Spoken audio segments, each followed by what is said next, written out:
Just finished watching Friday Night SmackDown from September 11, and it's 8 years ago since the 9/11 tragedy in New York City, and WWE, during this, the reason I bring it up is because WWE aired an ad for their upcoming Best of SmackDown release coming next week, due to SmackDown running now for 10 years.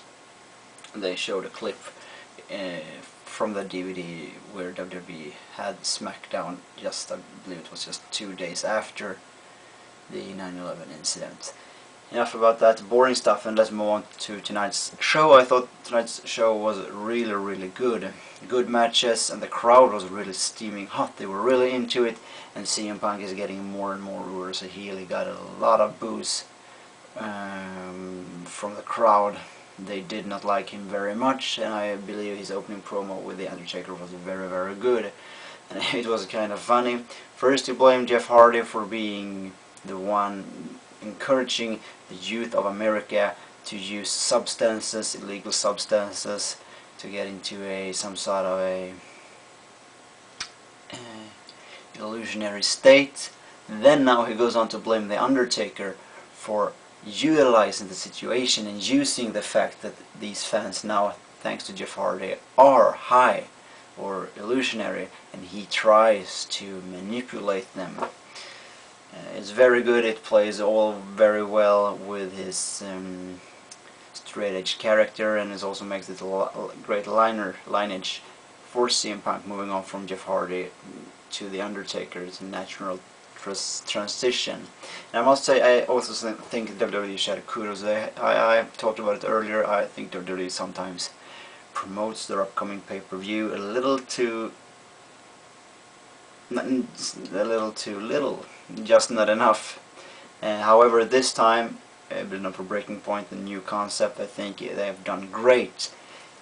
Remember, SummerSlam was just 2.5 weeks ago, and it feels like SummerSlam was way back in the day. It's the history, and I think that's good. WWE, they sure had some recaps from SummerSlam. They talked a little about it, showed some clips, some images from the night, photos, but then they have been all visionary for the upcoming Breaking Point, and how great this pay-per-view will be, and how high standards is set for it, how great it's going to be with submission matches.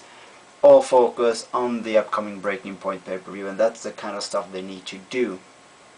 Full focus, hype, build up. Moving on to tonight's show as well, I think it's great to see that Big Show and Chris Jericho won over Crime Time. They needed that win. Something else would have been catastrophic. I almost believed JTG was going to pin Chris Jericho when he rolled him up. That did not happen. Instead, the great teamwork, intelligence of Chris Jericho and Big Show paid off, and they won over Crime Time in this non-title tag team match. And it's very interesting to see. I notice from week to week now that the WWE crowd is getting more and more into Chris Jericho and Big Show. They have a new cool theme.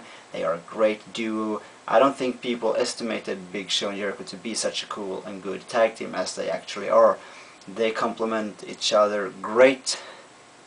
They have different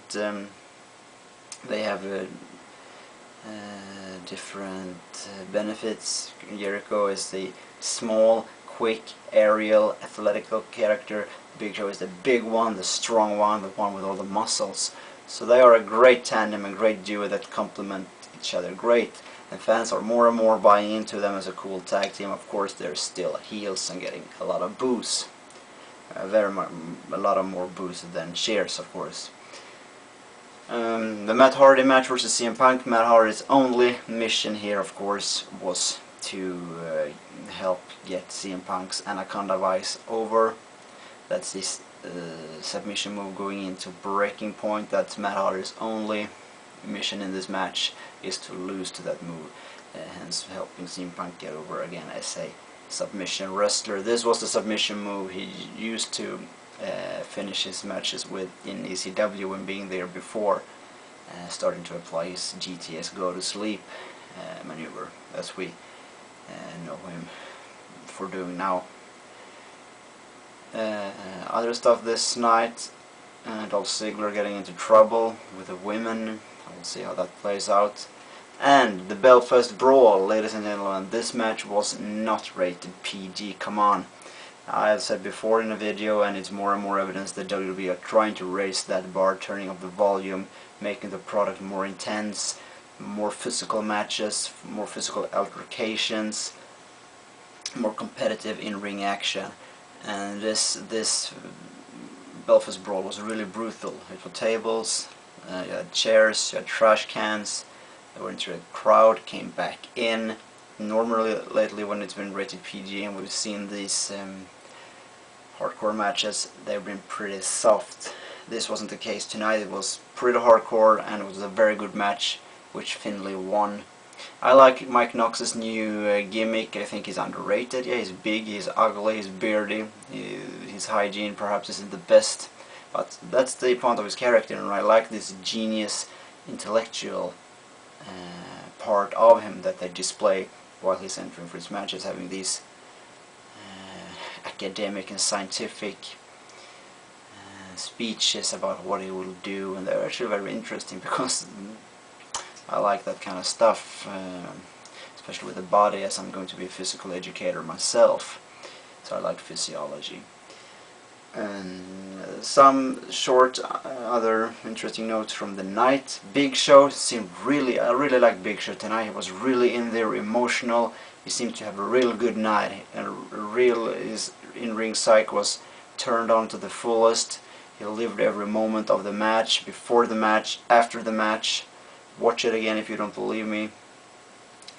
We also had this kind of interesting women. I think they sat behind Jim Ross and Todd Grisham. For some reason, during the bigger part of the show, especially when John Morrison had his promo, they stood up. I mean, everyone sat down, but they stood up. And to me, this was just a case. You have some good-looking women who perhaps just by going to a WWE show and getting in the camera view, they believe that they might become WWE divas or something, I don't know. They also stood there like completely serious. It looked like they were watching the rich husbands playing golf. If you're watching wrestling, come on, loosen up. Very interesting as well, CM Punk, he mentioned the Undertaker in the during the opening promo that, well, you have defeated the Shawn Michaels of the business, Ric Flair's, Hulk Hogan's. Ric Flair's, Hulk Hogan's, they are not in the wrestling business anymore, in the WWE particularly, but Shawn Michaels still is. Why didn't he mention Triple H? Triple H is also still in the business, and I believe Triple H is one of the few wrestlers who have never beat the Undertaker. I think that he has never defeated the Undertaker on television or pay-per-view. Never. Shawn Michaels has done it. Still, he mentioned Shawn Michaels as someone who has been passed down by the Undertaker and beaten by the Undertaker. But he did not mention Triple H. If he wanted to bring even more credibility into it, they should have mentioned Triple H, I believe. And I mean, Triple H is not involved in a title match on any show right now, in another main event versus main event guy match, so they could have, I mean, it was no risk of him being diminished to the point where people were going to laugh at him for going into some match at breaking point. Also, Todd Grisham still not really getting it right all the time. Pretty tasteless remarks. Jim Ross said he had posters of Trish Stratus in his home. His wife did not like it, and Todd Grisham is going to play funny, some way find a woman more suited for Jim Ross's age, and he says, well, I heard your posters of Fabulous Moolah, somewhat implicating that she's old and ugly, while she's also not alive anymore, and hopefully resting in peace. So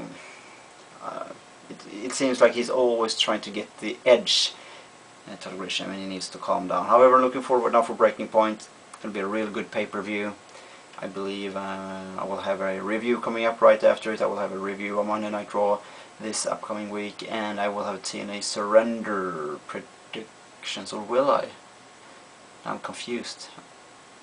Or will, maybe I know. No, I'm mixing it up. I don't really know what date TNA No Surrender is. If it's the next Sunday again, or perhaps it's 2 weeks after.